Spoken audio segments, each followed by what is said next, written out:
Making paintings can seem really complicated, but we're going to look at 6 traps that you can fall into that will kill your paintings, and 6 really simple solutions that will give you a heap of life and a heap of dimension. Hi, I'm Mark Waller. I love going out into the world, finding great things to paint and then sharing that process with you guys. I think a great place to start is to look at 3 particular features while you're making your paintings, and there actually is a video of this somewhere online, and we'll put a link here somewhere. But those 3 skills are your perception skills, your physical skills, your ability to manipulate the paint, and your conceptual skills. So your conceptual skills are kind of more unique to you. We're going to leave them to the side for the moment, and we're going to focus on your perception skills and physical skills.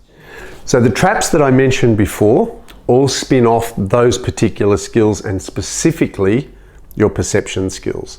So once we learn how to troubleshoot, we should be able to avoid most of those traps. So when I talk about perception skills, I'm actually talking about 2 things specifically. The first one is your data collection skills. So your ability to go into the world and find the information that you need to make a compelling painting. And that way then you can make decisions about what to add in and what to leave out. And then your other perception skills relate to how you make the marks and how you observe the way the marks that you make relate to what it is that you're painting. So in no particular order, here are the traps. The first one, dead shadows. When you look at a painting and the shadows are dead, it will stand out, and it kills a painting. It kills depth, kills dimension, and kills realism. So a lot of people don't look into the shadows properly, and when you look closely, you will see there is rarely, never, any black. Avoid black. Black is the absence of color.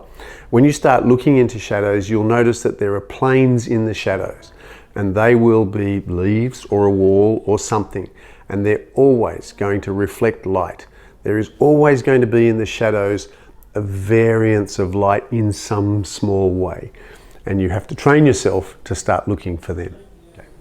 So even in what appears to be the darkest shadows, there's still going to be some color, and it's a great way to be a little bit creative. You might want to use some neat dioxazine purple or neat phthalo blue or a warmer blue like French ultramarine, for example. But those neat pure colors give depth and dimension into areas which would otherwise be dead. You can add a little bit of white to, say, forest green, for example, and then create the illusion of leaves that are just reflecting a tiny bit of light deep in the shadows. Or a little bit of white to burnt umber, for example, and that might be the light glancing off a branch. But the important thing is to look for those layers of color and shade and hue in the depths of those shadows. So our next trap is around patterns. We're hardwired to look at the environment to find patterns. It's how we've survived for so long. Certain tree flowers at a certain time, we know it'll produce fruit, or different birds appear, there'll be their eggs. We're hardwired to look for patterns. The problem is those patterns relate in some ways to a sense of security. So when we start painting, we start reproducing the patterns and making everything lovely and neat and even to give us some sort of sense of security, except it doesn't, because it ends up upsetting us because the painting doesn't look great. So we need to see the bigger painting, the bigger pattern, and then reduce it down and make it look a little more natural. And that means looking at patterns in a much deeper way than perhaps we're used to. So patterns, for example, when we look at trees, if you have leaves, you'll notice that not all of the leaves are the same, or they all point in the same direction. There's always an element of chaos within the pattern. We can determine a different type of tree by its shape and by the shape of its leaves, but within that there'll be differences in leaf directions and colors and things like that. So we have to look very closely to sort of distill those patterns down while we're painting. Otherwise it just looks like an amorphous blob and weird and unnatural. The ocean is another thing. You've got the surface of the water.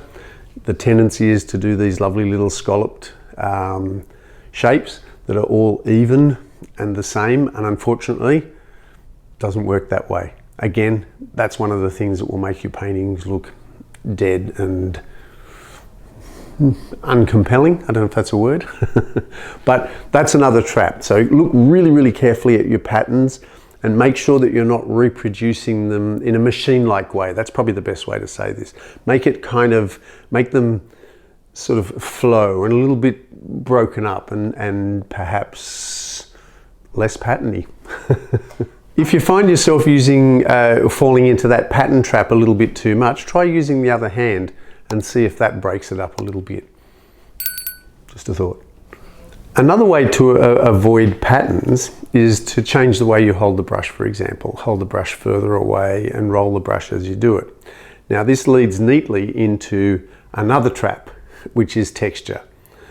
Unfortunately, recreating texture can sometimes be problematic if we don't look carefully at what we're doing, but we also don't relinquish some control. So I recommend holding the brush further back and stepping back from your picture. If you start looking at tree trunks, you'll notice there's patterns in the tree trunks, but there's a texture as well. And if you kind of roll the brush a little bit and make those marks, but lose control, that will allow that natural pattern making to occur rather than a contrived one.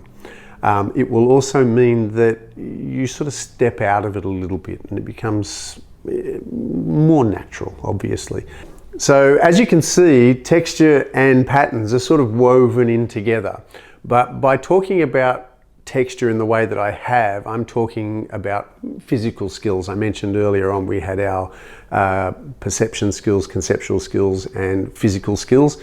This is more of a physical skill area. It's more about how you move your brushes, and this is why I always recommend that you practice making the marks, practice trying to create that texture on a blank canvas before you do it on your proper painting. So while we're talking about our physical skills, you might want to look at a little video we did a little while ago, which talks about the 3 things that affect the mark that every single paintbrush makes, or the marks, I should say, that every single paintbrush makes. I'm not sure why I'm having so much trouble saying that, but that's a really interesting little way of looking at brush technique, and I think it will really improve the marks that you can make. So letting go of control of the brush will help create the illusion of texture, and it will also diminish your pattern. So we kind of got 2 birds with 1 stone there. Now, one of the other things to notice about texture is that and actually patterns, is that both of them are affected by something else. And this is probably the next trap, and that is creating the illusion of perspective.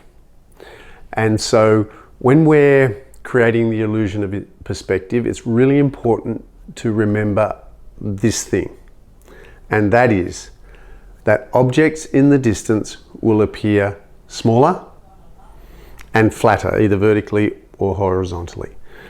And that rule applies not only on objects that disappear into the distance, but also on a tree. So for example, the tree that's, as the trunk is facing you, as you look around the tree, you'll see the pattern starts to change, and that creates the illusion of perspective.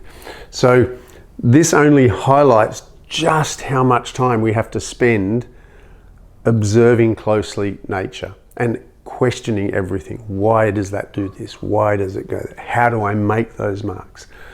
That's your perception skills again at work. So I guess now that we've lent into perspective, we could break perspective down into 2 groups. The first one is structural perspective, and that's that point where things disappear or change shape as they go into the distance. And the next one would be atmospheric perspective. The next trap is failing to accurately represent atmospheric perspective.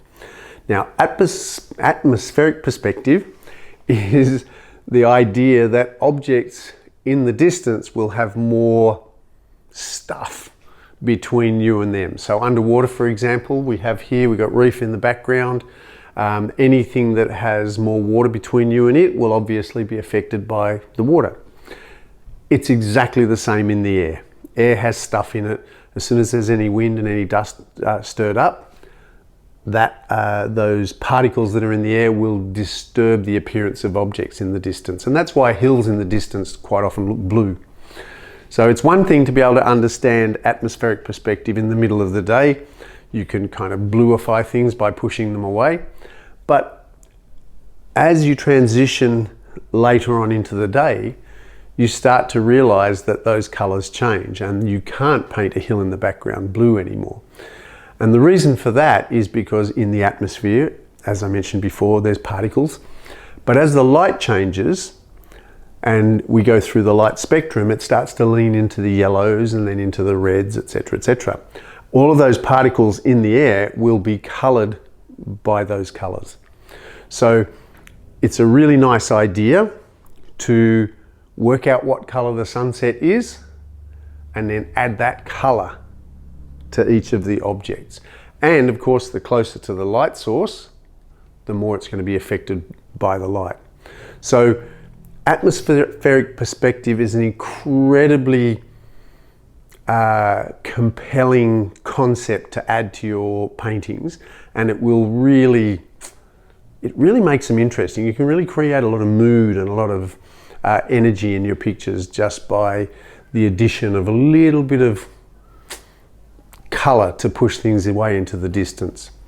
If you're wondering about what colors to use where and when, we have a video somewhere here that will explain that. But it will point out how you can help work out which colors are the appropriate ones to add to your picture to create the illusion of distance. So we're going to look at another trap right now, and it kind of relates to atmospheric perspective, but it is a huge trap and it will absolutely kill your paintings when you don't understand that.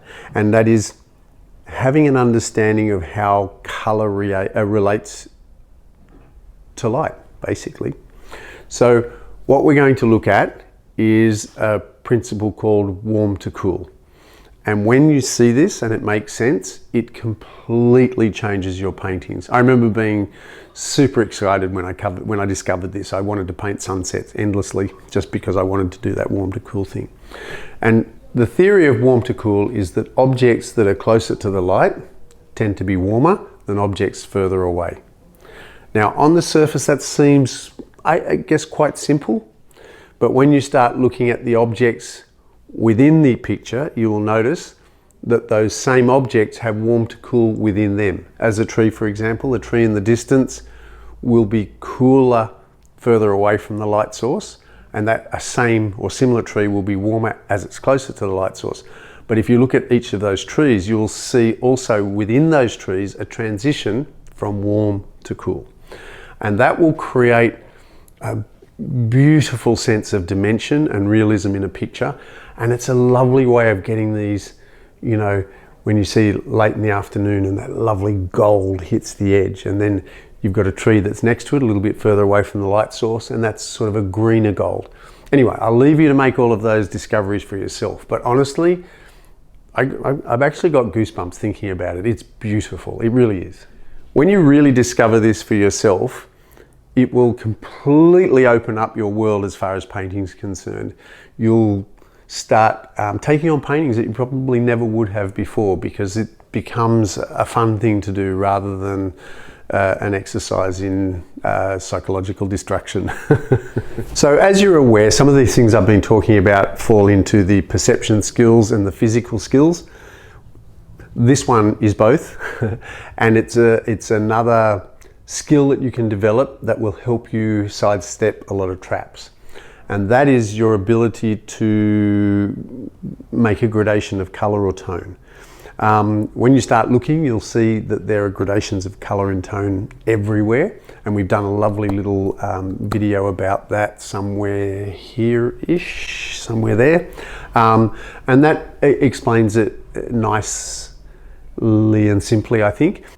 Just practicing that skill will not only develop technique, and that's the interesting thing about developing technique. you tend to develop your perception skills as you go along with it. So the two kind of lift one another up.